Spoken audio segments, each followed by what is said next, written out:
10 pounds, 9 ounces. Always chunky, husky, heavy, big bone. In elementary school, being good at kickball and foursquare saved me from playground cruelty until Shelly Gray pointed at me and said, "Lee, do you want to borrow my training bra?"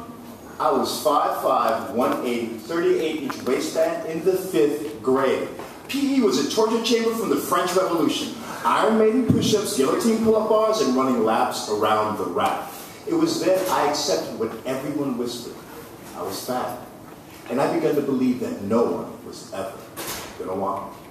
At 19, I was built average. Inside, I still felt fat. When I saw my future wife at Club Glam Slam in Yokohama, Japan, I stood 6'3", 180 amongst military brothers and wealthy Japanese businessmen, stoking conversation against the amber lights of the city. Wound-sized souls and wallet-sized hearts, dancing and drinking just to find something better.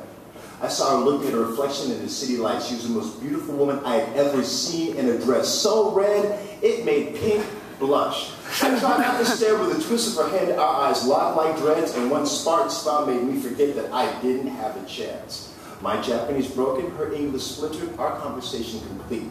We danced a princess, the beautiful ones, and she told me her name was Keiko, Japanese for Firefly child. I told her, I've never seen the Firefly.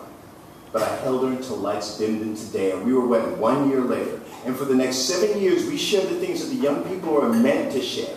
Passion, laughter, good skin, and emotional codependency. As a symbol of our rebellious commitment towards one another, we got matching Japanese tattoos. Zuto, for forever. As if saying it wasn't enough.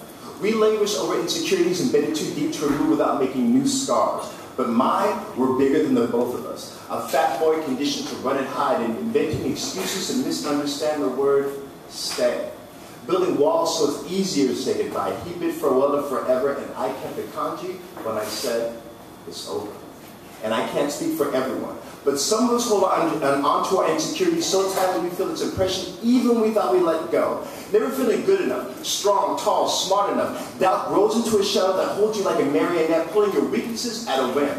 But we live with it, finally finding security in insecurity. Like children trading in dragons and spaceships, or sports heroes in cars. And we settle on her or him. Everyone around you saying you deserve much better. Your inner child whispering like a night like, this is the best I can get.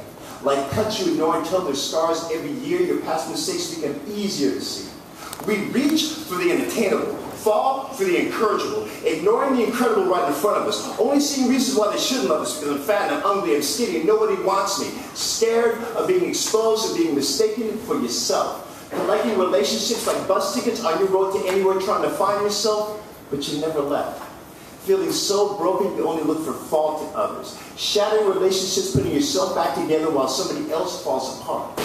The only way for any of us to see the beauty within is to first see within ourselves.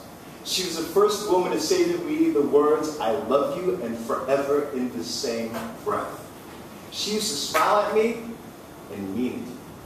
A runway model that winked at me when she turned the T and I couldn't tell her she was beautiful.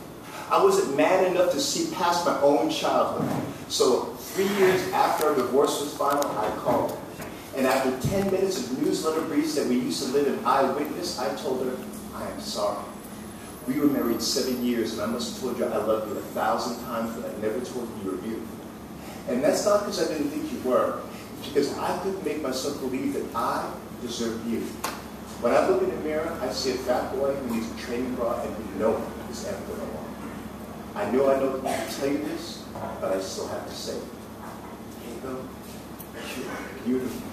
I always thought so systematically, man. Her voice cracked into a spark of the words, thank you. When we first met, I wasn't looking at my reflection. I was looking at you. Lee, did you finally see a firefly?